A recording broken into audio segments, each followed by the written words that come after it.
Bonjour, aujourd'hui on va faire le cours de le rôle du système immunitaire dans la pathogenèse du prion. D'abord, on va commencer par la définition du prion. C'est quoi un prion?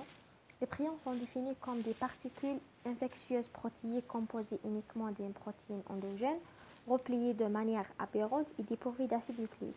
Les prions sont des natures protéiques, ce sont des protéines, mais à cause d'une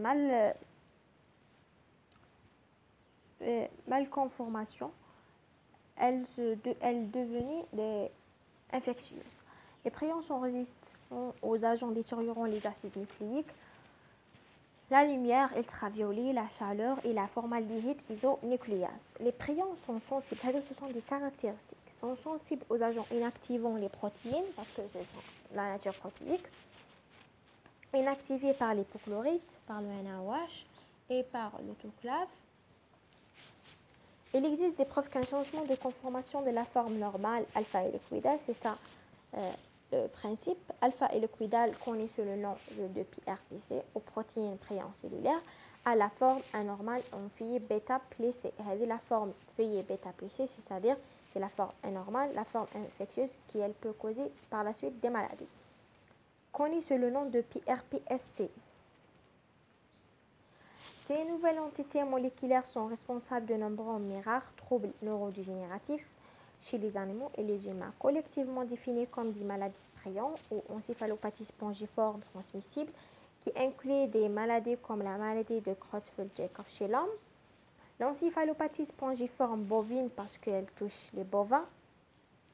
On dit aussi maladie de la vache folle parce que les vaches ont la farine d'origine animal صارت لهم هاد la malformation وهاد la maladie est une maladie à prion qui touche le bétail et a pour corollaire sa variante humaine la maladie de Creutzfeldt-Jakob. هاد la maladie تسبب لنا la destruction des tissus cérébraux et des maladies cérébrales. La consommation des produits bovins contenant des parties à risque spécifiées, par exemple des tissus cérébraux, et le mode de transmission le plus probable des prions aux êtres humains. Qui m'a décrit les Yahouds, je pense, كانوا ياكلوا les yeux des vaches. ولا quel que soit ياكلوا les tissus cérébraux اللي يكون فيه الكونتينيتير des parties prions. تكون la vache مريضة. Donc, يدو هذه la maladie. Et c'est le mode de transmission le plus probable du prion aux êtres humains. L'alimentation, qu'il consomme des produits contenant ces parties-là, il peut le transmettre. C'est quoi la fonction normale de la protéine prion? La protéine normale, c'est le cas de la protéine qui est normale, mais ça n'a aucune malformation. Donc, la fonction de la protéine prion normale n'est pas claire. Cependant, elle joue de nombreux rôles physiologiques normaux et importants. On va citer quelques exemples. Elle est impliquée dans le maintien de la formation de la myéline, nécessaire à l'autorenouvellement des cellules souches hématopoïétiques, est impliquée dans la reproduction des virus et la modulation de l'inflammation dans le système nerveux central, impliquée aussi dans le développement et l'activation des lymphocytes T, car LT possède des radiolipidiques au niveau de sa membrane.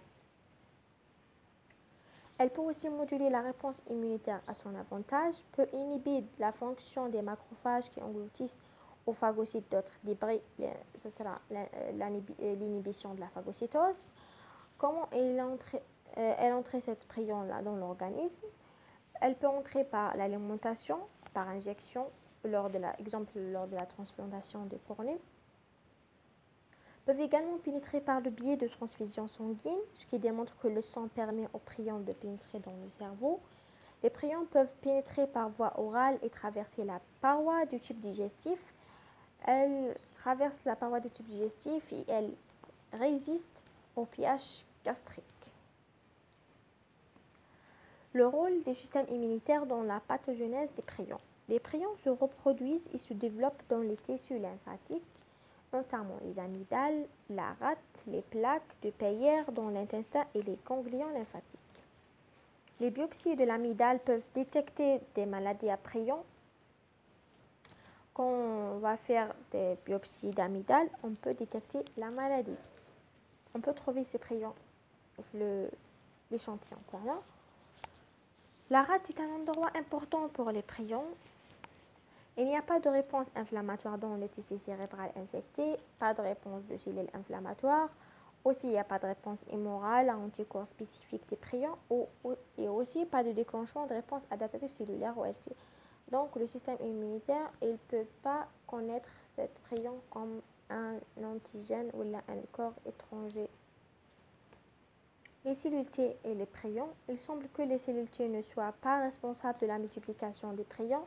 Les prions ne se multiplient pas dans les cellules T. Les cellules B et les cellules stromales sont nécessaires pour que les prions puissent pénétrer dans le cerveau.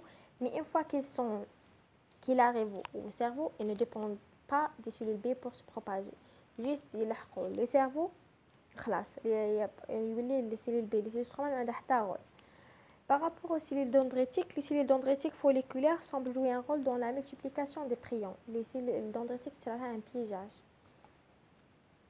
Et les proviculaires microgliés peuvent ralentir l'accumulation des prions, mais elle peut aussi faire l'inverse. Et malgré la réponse, elle est claire de la microglie, la maladie à prions détruit les cerveaux. Les prions, quand elles enrichissent les cerveaux, elles peuvent causer des distractions graves. Merci pour votre attention.